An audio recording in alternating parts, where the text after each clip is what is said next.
The following program is brought to you by Podcast One Sportsnet. Progressive presents Get Pumped. Inspiration to help you do insurance stuff. Okay, time out. You're gonna let your budget be the boss of you? Take control with Progressive's Name Your Price tool. Tell us what you want to pay for car insurance, and we'll help you find options that fit your budget. Here's some music to get you pumped. Da-dong, da-dong, da-dong, da-dong, dang, dang. I hear your budget laughing at you. Oh, wait, that's just those kids laughing at me. Ignore them! Da-dong, da-dong, Progressive da-dong. Casualty Insurance Company and Affiliates. Price and coverage match limited by state law.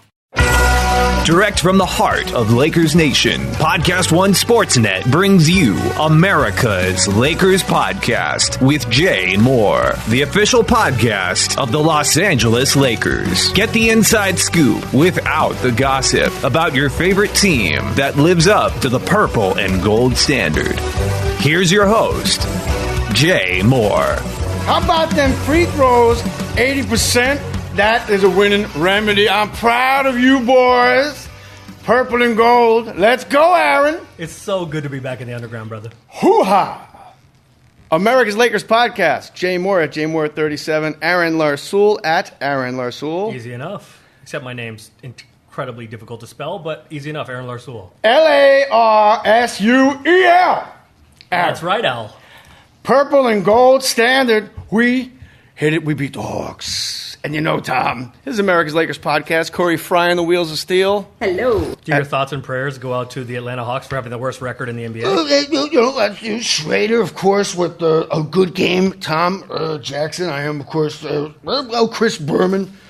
Schrader, 10 for 23, 27 points. Our thoughts and prayers go out to his will to live on a team that is the rain. Your thoughts and prayers go out to the German national team, which Dennis Schroeder is a member of. Schrader, you say tomato. This is the official podcast of the Los Angeles Lakers. It is, and we're happy to be here. This is a good day. Lakers have not won at Staples Center since November 1943, when Right. 1940's announcer. Just after the war. Yeah, just after the Germans speak.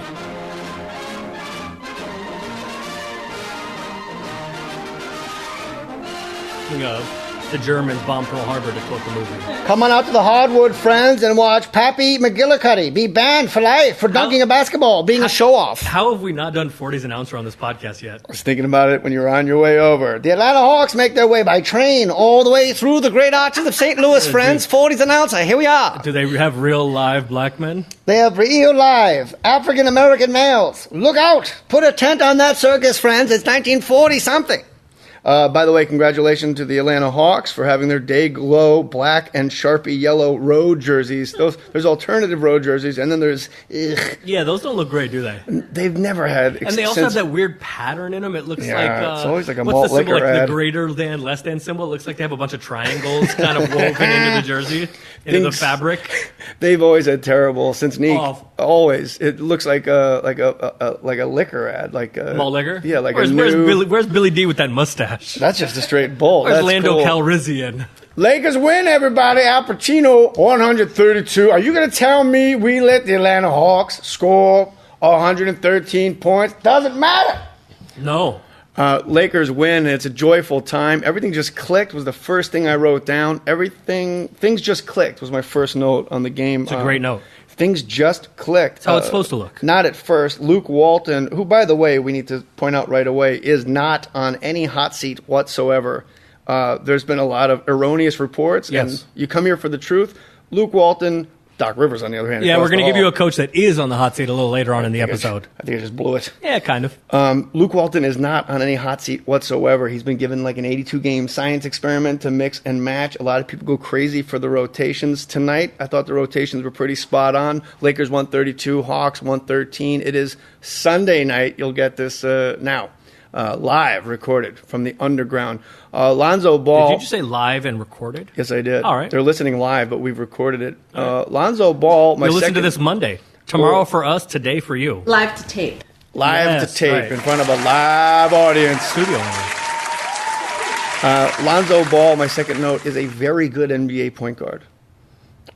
Yes. Yeah, I mean, Vas or no Vas? Vas or no Vas? Yes, and thanks to our friends out on Twitter who, did you see the logo, JJ? They showed us a screen grab of the logo of Vas or no Vas. I did not see that. Yes. Keep them coming. Ask ALP, hashtag Ask ALP. We do get to your questions often. You know what was most striking to me is I think it's a Phil Collins song, and I'll let you do the singing, or maybe it's Genesis or Phil Collins. I'm not sure which is which, but Lonely Man there on the corner. Okay, that's one of them. Julius Randle, go. But there's a song that something that Phil Collins says, you don't know what you've got till you lose it. And there's a lot of people going around talking about Lonzo.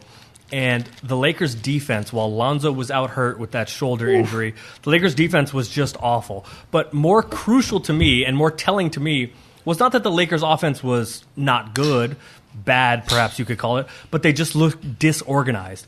And Lonzo coming back organized the offense. And the Lakers lost the other day, but it just looks like the team has a better idea of what to do, and it slots everybody back into a more natural role. You don't have Tyler Ennis as your starting point guard, and frankly, he's not a starting point guard. And Caruso getting big minutes as a backup. Frank, yes. I guess you could say that's what happened. Although he did get P.J. Tucker, does not want to see Alex Caruso. Caruso rose up on P.J. Tucker and the foul and the dunk. But, yeah, I think, Lonzo kind of does a lot of things that go unnoticed. But now that he's been back, the team just as a whole, they just function better with Lonzo there. It's not an energy thing. It's not an effort thing. It just the Lakers looked more organized. Both offensively and defensively, they are just more organized with him as the point guard. We always say good habits get good habits. Yes. Bad habits get bad habits. The good habits night got good habits, and helping the helper, everybody really chipping in and doing a very good job. 32 assists. Yes. Last time we recorded, I believe, was 14 assists. It's like, oh, here we go. Lonzo's here. Right, and I will not mention the team that I always mention, but they lead the league averaging 31 a game, so 32 assists is a really, really good number. Are we talking about your favorite team? The Los Angeles Lakers. Yeah, we are talking about them. I mean, your home team. Oh, the team that I grew up rooting for. Yes, yes, those guys. Seattle Supersonics. Yes, they average 31 assists a game, which leads the league. So for the Lakers to average 32, it shows that they're sharing the ball. It shows that they're making shots, and for all of the drama that some factions have tried to say that there is within the team and who's getting along in the locker room and all of that. This shows that on the court, the guys are sharing the ball and enjoying playing with each other. It's the only way you can get 32 assists in an NBA basketball game. I have an enormous scoop for you Please. regarding Julius Randle, and it is the truth. And Please. I can put to bed some Julius, this is not a joke, some Julius Randle information coming right after this, my friends. Podcast One remembers broadcasting legend Dick Enberg. A hearty welcome to Steve Kerr. What a thrill to have listened to you all these years. He's Basketball Hall of Famer John Calipari. You still have the great voice of all time. Tennis Hall of Famer Billie Jean King. I just hope everyone listening understands what an icon you are. He's my All-American friend Bill Walton. Dick Enberg, I love you. Listen to his amazing stories and his final interviews on Sound of Success, the Dick Enberg Podcast. Only on Podcast One or the Podcast One app. The Starlight Lounge presents An Evening with the Progressive Box. Oh, what a great audience. Let's dim the lights for this next one. Nope, too much. There it is. Gotta get things just right. Like Progressive's Name Your Price tool. Tell us what you want to pay, and we help you find coverage options that fit your budget. And now, the mood is right. Wait, the lights are back on again. Trudy, can you? And now it's completely dark. Progressive Casualty Insurance Company and Affiliates. Price and coverage match limited by state law. America's Lakers podcast. Jay Mohr, Aaron Larsoul. Corey Fry has already hit her 4-word limit. No, I gave her 10 before the show. All right. So she's got 6 left. Use them wisely. Yeah. Maybe wait till the end. A very economical game by the Lakers. We know Luke Walton's style of offense. Aaron has pointed this out to me. He wants the Golden State Warriors model of running up and down the court and hitting the open threes. 36 3-point attempts That's a good number. That's a solid number for attempts. If you have a lot of 3-point shooters, yeah. But when Lonzo's taking 9 of them, but he did shoot 40%. It's a lot. Yeah, it's a lot. And 3 for 9 is... That's 33%. Oh, what did I say? Yeah, you said 40%, but that's okay. But Lonzo... before his injury, was really turning the corner as a 3-point shooter. Still is. Good. Yeah, Good. so he was up, in those last 5 or 6 games before he got hurt, he was up 45, 46%, which is a really good number and was showing some progress. So I don't mind, and we've talked about it a lot on this podcast with Lonzo specifically. I don't look at his makes as much for a success for the team. I don't look at Lonzo's makes as much as I look at his attempts, because that shows an overall level of aggressiveness that I think is vital to the success of the Lakers, especially offensively. If you take Brook Lopez out of this game, they probably shoot 60%. Brook shot a lot of them, and he didn't shoot them well tonight. He was 3 for 10 overall, a very economical game, and very Russell Westbrook line from 3. Because of that up and down style of play, and what you pointed out to me, Aaron, was the personnel, because we hear the discussion about Julius Randle, will he fit moving forward in today's NBA? And Luke, will you say what you said about him? And I think that yes, we saw that there was an article that talked about that, and I think that the NBA is moving towards kind of a pace and space Warriors model. The Spurs have done it. The Hawks. Not these Hawks, because they don't have any talent, but the Hawks who were pretty good a few years ago with Mike Budenholzer, who came from San Antonio, and even Hornacek in New York, and lots of teams that they want to kind of do this pace and space thing where you spread the floor, you shoot a lot. The Houston Rockets with D'Antoni do this. And I think that's what Luke would like to do, to run up and down. The Lakers do lead the NBA in pace, but run up and down with open 3-point shooters and play from outside in. And I think that Julius, I think that's in large part why Luke has wanted Julius to play center, backup center, because that's kind of where the NBA is going. Julius is not a great shooter, and he's not a great rim protector, but he does a lot of other things well. There's no threes. I think he was 0 for 2 Sunday night against the Hawks. So everybody talks about stretching a floor with a Kevin Love at center or a Brook Lopez at center. Are we overthinking? Not you and I. Mm-hmm. Is the NBA, because it will go to where it's going, like the NFL does, the NBA does. You see it in baseball and hockey as well. Yeah, you used to say when you and I did the radio show together, and this was about other issues, about tolerance stuff, about social issues, race, and homosexual issues, all that kind of stuff. You used to say that there is an inevitable march towards inclusion. Wow, I forgot I said that. The inevitable march towards inclusion. Right. The NBA has an inevitable march also and it's every league is a copycat league. So there is an inevitable march towards, the league always redefines itself, and right now it is the era of. Look, it's the era of the Warriors. It's the era of Steph Curry and Klay Thompson and having a bunch of like-sized guys that can switch everything and everybody shoots threes. So that is what Luke and I think the Lakers would like to do, and the way that Julius fits into that is best as a center because he's not a three-point shooter yet. I think he can develop that, but he's not a three-point shooter yet. I don't want him to learn to be a great a good three-point shooter because that's not where I want him. If he's my power forward or my center, my question to you about, and then I'll get to the Julius Randle information that's factual, and it's good news, Lakers fans.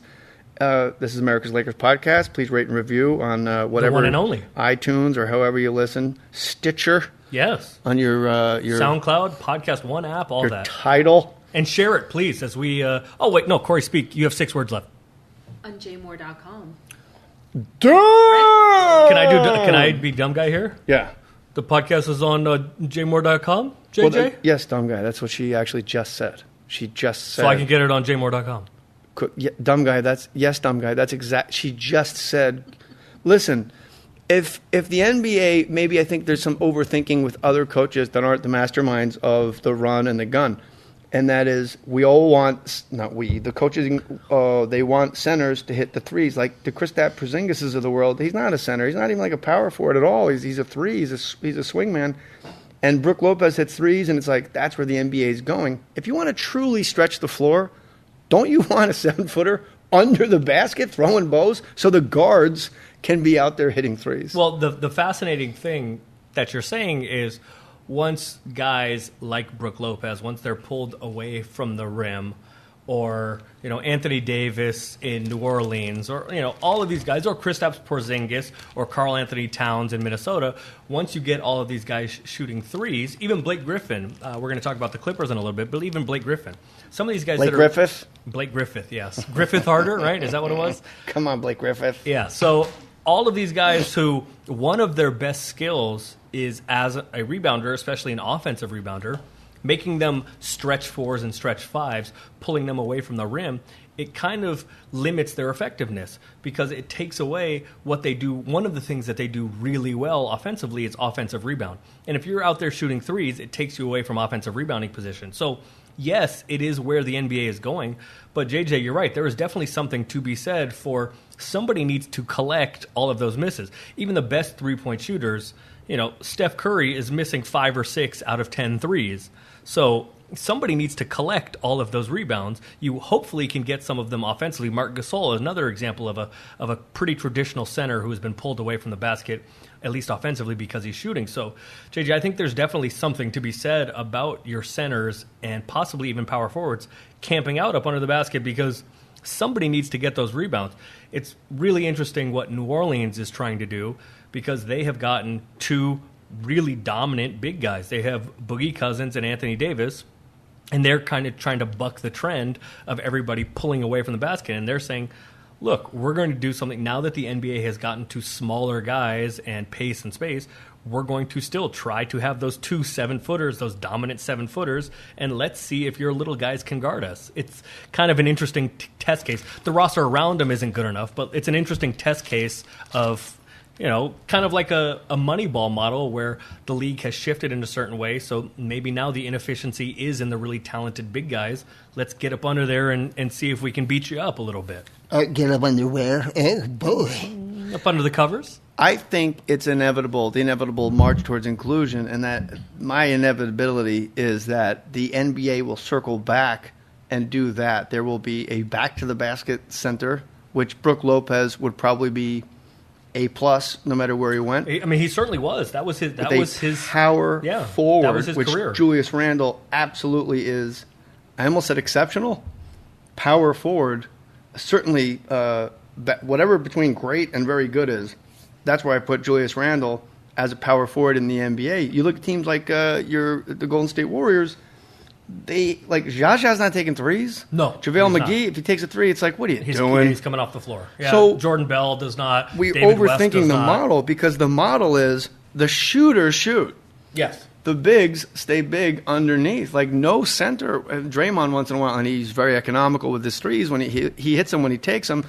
And going back to economy, that's what I really liked about Sunday night's game, Lakers-Hawks. Lakers 132, Hawks 113. I said to you what I loved about Brandon Ingram was when he hits a three, it's not like a J.R. Smith or a Brook Lopez where it's like, oh, I'm on it now. Like I'm going to take 9 of them or 10 of them. He'll go like 2 for 2 and he's good. Then he'll drive the basket because his awareness, that was the other word I wrote down for tonight's game, the awareness of the Lakers players and the basketball IQ, it's never gotten low. Their IQ has always been really smart. Julius Randle out of the timeout, they were down. It was just a bad beginning. And Luke called the timeout. I forget what the score was, but it was something to 2. It was bad. And after the timeout, yeah, the Rockets were up. I think it was 8 or 10 early. I think it was something like 10-2 early. Yeah. And so Luke said, "All right, I've seen enough," and he trusted Julius Randle in the blocks under the basket with gravity. I've noticed that Julius Randle has a lot of gravity with the ball within about 15 feet of the basket. He does attract guys. And a lot of that gravity is people think you're going to cough it up.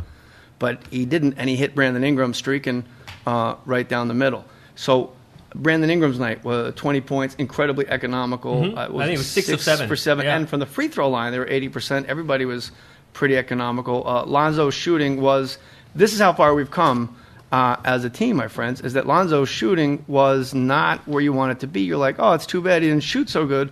But him not shooting so good was way better than it was. And if this is the way Lonzo Ball is going to play moving forward, this is great news. Lonzo Ball's off night was 5 for 13 and 3 for 9 from way downtown. Right, yes. I mean, 5 for 13. I love 9 3-point attempts from Lonzo.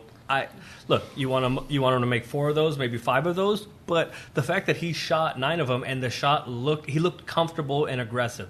There was there was a comfort level with his aggressiveness is a really good sign. Jordan Clarkson 7 for 10. You take that every night. Ingram 6 for 7, as we spoke about. Kentavious Caldwell-Pope 5 for 8, 3 for 5 on his threes. Kuzma shot 50%.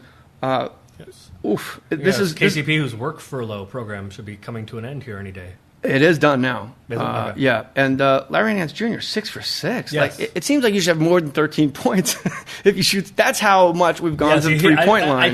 I think if I'm right, there was nothing but in the paint for Larry. He was 6 of 6, got fouled once, and was 1 of 1 from the line. He had a couple alley-oops. Thomas Bryant even saw it 1 minute. Corey Brewer, congratulations on your 316th consecutive NBA basketball game. Leads the league with the active streak. I have bags of ice on my elbows from tendonitis from wrestling, and I didn't want it to crinkle. So are those? Can we call those? If it's from wrestling, can we call it tennis elbow? Is that sure. allowed? I think I want it to be. No matter what sport it comes from, I want it to be tennis elbow. So I am saying that Jay Mohr has tennis elbow, even though it's from wrestling. Probably because tennis elbow. No, I don't. Actually, I do because I've been there.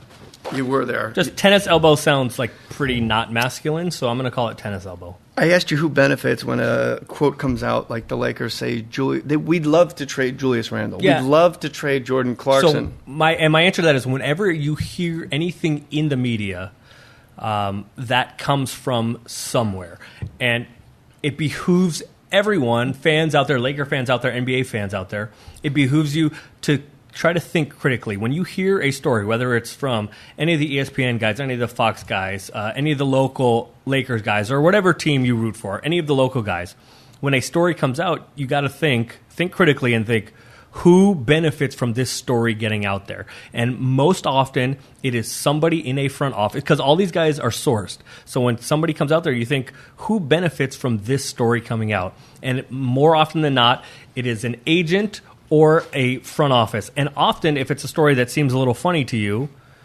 it probably comes from somebody else's front office. This case is an office, certainly.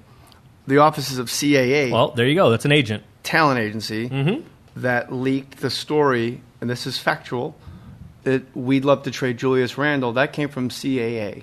The Lakers, I was told by somebody that would know. Your sources are impeccable.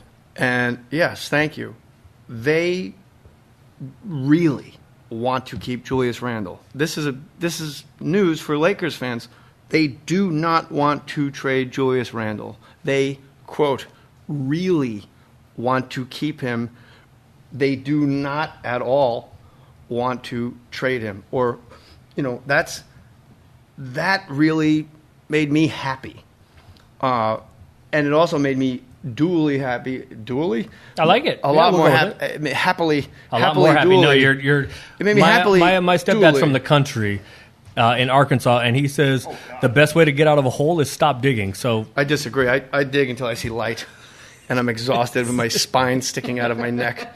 Your spine sticking like a Mortal Kombat fatality? Finish him. Yeah, you're Sub-Zero. So the Lakers, knowing that the Lakers want nothing to do with the trade of Julius Randle, made me realize that inside the locker room, that's not a point of dissension. That's not a thing that's affecting everybody else. Which means Julius is starting now, so there's and has been and is playing a lot of minutes. So there's no more of the what is Julius's role? He is now settled into. He is the starting power forward. We can stop having that discussion. 9 rebounds, 15 points. He's always good for a steal. Take it every night. Lonzo Ball again. You said first episode of America's Lakers podcast that Lonzo Ball would lead guards in rebounds. 10 tonight, and on the year about 8, I believe. Yes. 7. Yeah, I think it's 7 something, yeah. So he's right there. The Sacramento. I believe he's currently 3rd in rebounding among guards. But who do I have to talk to? Who's ahead of him now? Well, are you going to do the Tanya Harding kind of deal? What are we whoa, come on, Aaron, talking out of school. What am I, Jeff Goluli? Come on. I don't know who's second, but our old friend Russell Westbrook, I think, is he might be in first place. Hey, so UCLA, God bless. That's what I say. UCLA Bruin, God bless. If somebody needs to knock on his door, then... No. Whoever's under him, that's the guy you talk to. We'll get him up He a sent the second. message Yeah, I up don't the know. ladder. Who's on the hot seat in the NBA? It's not Luke Walton. And by the way, that is Aaron and mine's. We have a collective source who said no. We do. Yes. And we are going to tell you who, in fact, is on the hot seat, and they might be in this very city right after this. America's Lakers podcast. Jay Mohr, Aaron Larsoul, Corey Fry on 4 words out of her 10-word allotment. Yeah, you got 6 left. Well, not yet. Corey Don't Fry, ruin them now. Fry42 on Don't Twitter, ruin them now. Fry42. I've said 7 words. Said 7. I've You're said done 7. now. That's it. You're one over. Now you're over. Yeah, you're push-ups, diamond push-ups. You're one over. Hit the bricks. Atlanta Hawks, they are a very bad basketball team. They're not good. And that's the team you should put 132 points on. And I think that's what would... the Charlotte Hornets loss, I think, was demoralizing, and I think it's the lowest you can go. Because guys, when like Jeremy Lamb is trending... Not a Jeremy Lamb fan. Well, I mean, I'm a fan. I think you just don't like getting beat by teams in teal. I think that's... you're a colorist. I love teal, Aaron. So do I, actually. I mean, but it's just... my mom's favorite color. I mean, this guy was coming down the middle like Sergei Fedorov, Yeah, he looked, old NHL video games. Jeremy looked pretty good. Terrence Ferguson from OKC looked My new favorite player on earth. He looked like he was in a dunk contest, too, which was kind of bothering me. It made me happy. I was like, hey, what are you going to do? That's how that goes. Luke Walton not on the hot seat per our source. When we haven't told you anything per our sources because we don't want to ever waste it. Per our sources on America's Lakers podcast, Luke Walton is not on the hot seat. They do not want to trade Julius Randle. They would love to keep him, not the false narrative that's out there. They would love to trade him. Right, and when we say that trust, that comes from people who may have some influence in those decisions. We don't have like a friend of a friend of a friend. It's we connect one dot. People who have influence in those decisions. So the thing that we were going to talk about is coaches that are on the hot seat. Fizdale not getting picked up by anybody is odd to me. Well, I think he very well may. Then I saw a picture of his wife, and I went, no, you know what? Okay. Stay at home on the couch. Yeah, hang out for a little while. Be supplying when she comes home. Yeah, I mean, right. think. I think the word you mean is supine. I also think I meant supine. Oh, it's right. a new brand of laying down. You know. Oh, it's like a back thing. It fixes you right up. I meant supine. I think that Fizdale will get another shot in the NBA. I think nice it's just that a lot of teams, you don't want to bring somebody in like that in the middle of the year. If you're a team that's bad enough to fire your coach in the middle of the year, as the Memphis Grizzlies were, you don't want to bring in a high-profile guy to try to mess with it right now. You just let an interim guy like J.B. Bickerstaff run it for the rest of the year, and then you give a fresh start to the new guy. But in Los Angeles, and I was watching yesterday as we record this, the Warriors and Clippers played in the 12:30, where the team coming into Los Angeles, the 12:30 weekend, the matinee always loses because the LA nightlife always beats them. But Ralph Lawler, who does a really good job for the Clippers, he was interviewing Doc Rivers before the game, and the only thing Doc Rivers could say, other than basically we don't have any chance because poor us, the Warriors are so good, is, God, we'd be so much better if this guy and this guy and this guy and this guy and this guy and this guy and this guy weren't hurt. He was doing and I tweeted out yesterday. That's before Blake Griffin got hit in the head by JaVale McGee. Correct. I mean, Blake. By the way, can we get him off the floor? Yeah, he was down for a solid few It wasn't minutes. a broken neck. Like, don't keep him immobilized by the side of the pool and get the board out. Like, just get him off the court. It was a solid, 7-8 minutes that he was down. That's a Doc thing, too. Doc Rivers, the injuries. It seems going back to the Celtics. I tweeted this out yesterday. Yeah, I don't want to take your tweet. Nobody complains more often or more consistently about injuries in the NBA than Doc Rivers. And he makes it seem like whatever team he is coaching, in this case the Clippers, has some catastrophic plague-like rash of injuries. Plague-like? Like, nobody has the black lung on your team, yellow fever, none of that. Nobody has scabies or leprosy. Norm McDonald. Hey, here. Norm, what's going on? I have a question about those Los Angeles Clippers. Okay, Norm, Who on the team has one of their spells? None of them. One of them, he's in one of his spells over there. Yeah, nobody has anything. They all just have run-of-the-mill NBA injuries. Are they more injured I like that and injury. hurt, I love that. Then when they turn to Phil Rizzuto. I love that. Holy cow, more injury.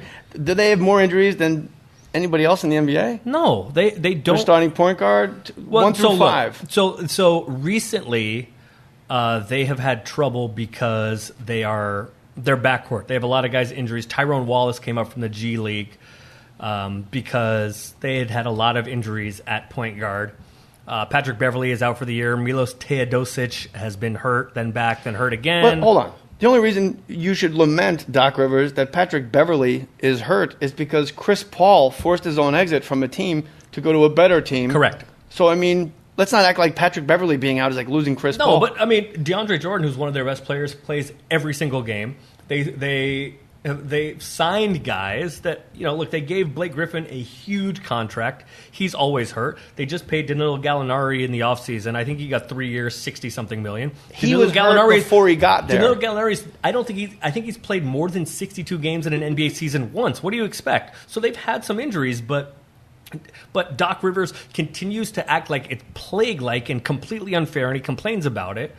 And what's interesting to me in this is if it goes south, they're 2 or 3 games out of the 8 seed in the playoffs. The 8 seed is it's New Orleans is in the 8 seed right now. The Blazers are 7, New Orleans is 8, and so it kind of seems like there's a separation from the Blazers, New Orleans, and the Clippers. Kind of seem like the 3 of them are fighting for 2 spots.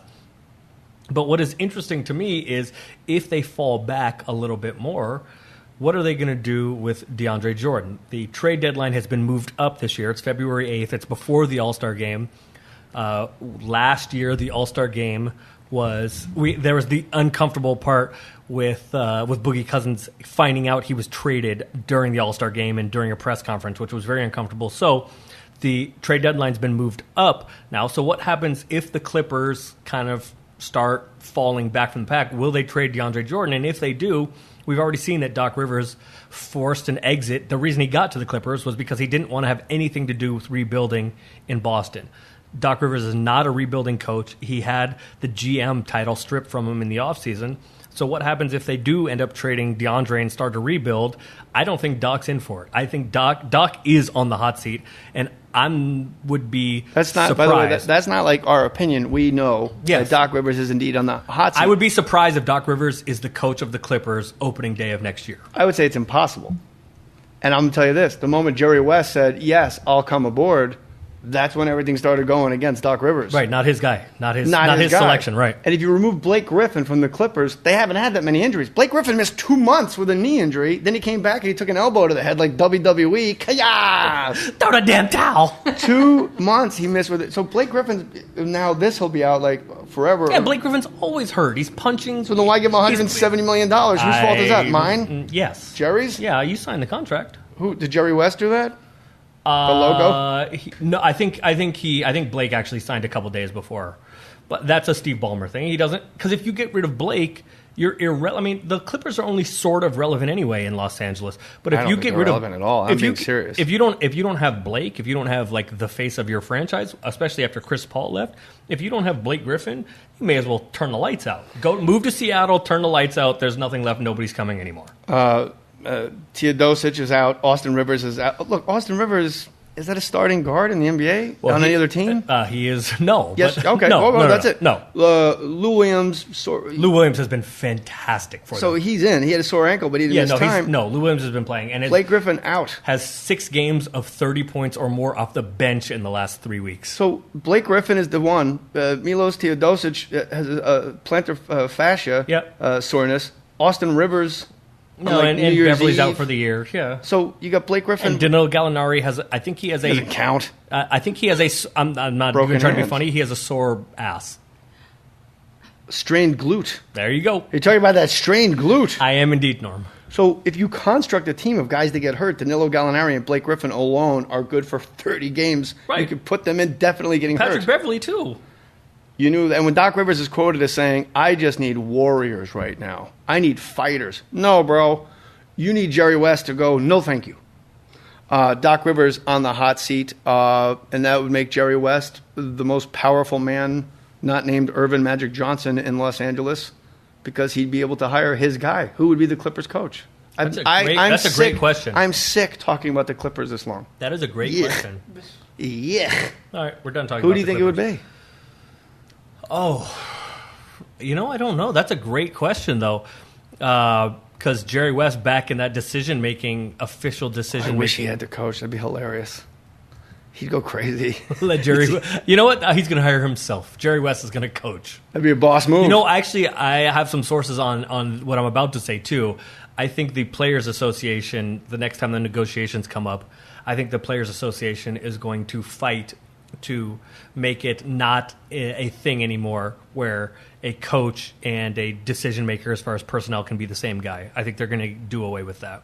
The players. I think the Players Association is going to fight. The players care about it because sometimes there are conflicts of interest when the guy bringing the players in is also the guy deciding whether the players play. Austin Rivers out. Patrick Beverly and Milos Teodosic. He was questionable for Monday night. Yeah, not a lot of ball handlers left. Tyrone Wallace, again, in from the G League. The Agua something, Caliente something. Don't sleep on my man, Sindarius Thornwell. Yeah. I know you like those. I know you like those Gamecocks. Craig Kilborn name. Sindarius Thornwell. For 3. Well, we'll see, but we're telling you right now, Doc Rivers on the hot seat, and hey, pretty good coach, but the biggest mistake of his life was saying yes to the Clippers, because they are the Clippers. Los Angeles Lakers have won. I know it's a win, and that's why we're here. And we'll be back Tuesday night after Sacramento visits the Downtown Hoops Dojo. Yes, and by the way, Thursday is San Antonio and Kawhi Leonard, partially torn shoulder. So we're always hurt. You never hear Pop saying it. Correct. Pop just goes out and wins with his guys. So that's right. Looking like Kawhi Leonard, one of the best players in the league. Well, he's definitely not going to play Thursday night here in Los Angeles, but it looks like he may be out for a good little while. And look, you don't want anybody injured. We certainly don't. And we want our Lakers healthy. Lonzo's back. The assists, they flow. 32 assists on Sunday night against the Hawks. It's a bad team because it's a negative blowback to no matter what you say, that's an affirmative. And you're supposed to kill the Hawks. Yeah, and we did. We're good. Yeah, that's right. What happens. And in the best possible way. You shoot 56%, you get 32 assists, and you shoot 80% from the free throw line, Aaron. Who missed free throws? I want names and numbers. That was a technical foul. You hit the bottom of the net, you child. Hoo-ha! America's Lakers podcast. We'll see you Tuesday night. Aaron Larsoul, I love you, buddy. I love you, JJ. Corey? That's enough. There's the gold standard. And the purple and gold standard. Let's hit it, friends. Thanks for listening to America's Lakers Podcast with Jay Mohr, exclusively on Podcast One Sportsnet. New episodes every Wednesday on PodcastOne.com, the Podcast One app, or subscribe on Apple Podcasts. Progressive presents Get Pumped. Inspiration to help you do insurance stuff. Okay, time out. You're gonna let your budget be the boss of you? Take control with Progressive's Name Your Price tool. Tell us what you want to pay for car insurance, and we'll help you find options that fit your budget. Here's some music to get you pumped. Da-dong, da-dong, da-dong, da-dong, dang, dang. I hear your budget laughing at you. Oh, wait, that's just those kids laughing at me. Ignore them! Da-dong, da-dong, Progressive Casualty Insurance Company and Affiliates. Price and coverage match limited by state law.